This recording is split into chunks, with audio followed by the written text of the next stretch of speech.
Anda calon ujian psikometrik penolong pegawai penilaian grade W5, stop scroll, tonton video ini sampai habis. Okey? Tapi sebelum tu saya nak tanya, adakah anda ingat jawatan ni iaitu jawatan penolong pegawai penilaian grade W5 hanya duduk di office? Anda silap. Jawatan ini adalah antara jawatan yang paling tidak disukai oleh pemilik hartanah yang ingin menjual tanah mereka. Sebab apa? Sebab kalau anda beri penilaian yang rendah, mereka tak boleh nak jual dengan lebih tinggi. Jadi, anda kena tunjuk anda ni seorang yang tegas dan berpendirian.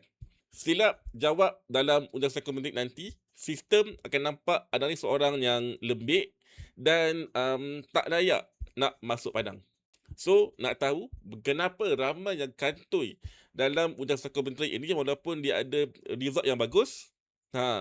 Jawapannya adalah tak dapat nak kontrol emosi. Jawatan penolong pegawai penilaian grade W5 ini adalah jawatan pelaksana yang dinamik. Anda kena bahagi masa 50% dekat luar, 50% dekat dalam office. Kalau kat luar sana, anda kena hadapi cuaca yang panas terik, hujan lebat, sampailah ke pemilik hartanah ni yang tengah mengamuk sebab tak puas hati dengan papasan yang diberikan oleh kerajaan. Sebab tu, SPA bukan cari orang yang paling bijak dalam matematik, tapi mereka nak cari orang yang dapat kontrol emosi yang paling stabil.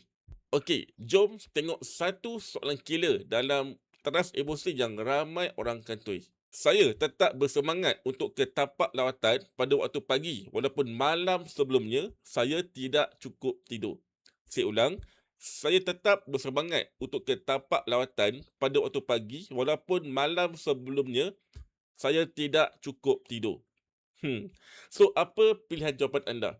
Sangat setuju, setuju, tidak setuju ataupun sangat tidak setuju? Okey, saya boleh jamin majoriti anda akan pilih jawapan A, sangat setuju. Sebab kononnya nampak hardworking. Salah tu. Jawapan yang terbaik untuk soalan tadi adalah B, setuju. Kenapa? Sebab jawapan B tu menunjukkan anda ni masih manusia, realistik. Kalau anda jawab A, nampak anda ni macam robot ataupun nampak fake. SPA nak tengok sikap profesionalism anda. Walaupun penat, kerja tetap jalan. Nampak tak? Beza sedikit je, tapi impak dia besar kepada pilihan jawapan anda. Itu baru satu soalan.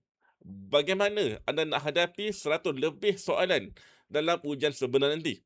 Okey, so untuk membantu anda, saya ada siapkan satu e-book khas ujian psikometrik penolong pegawai penilaian grade W5 di mana dalam e-book ini mengandungi penerangan lengkap tentang jawatan, penerangan lengkap tentang teras dan 100 contoh soalan ujian psikometrik khas penolong pegawai penilaian grade W5 yang mana fokus kepada 3 teras utama iaitu emosi, komunikasi dan kerjasama.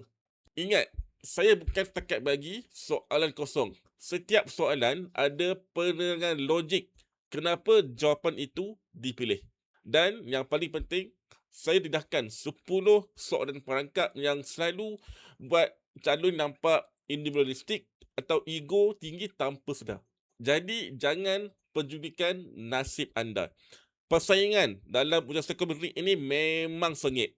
Jadikan e-book ini sebagai senjata yang paling kuat untuk anda hadapi ujian psikometrik penolong pegawai penilaian grade W5. Klik link di bio sekarang untuk dapatkan rujukan ujian psikometrik penolong pegawai penilaian grade W5. Klik sekarang.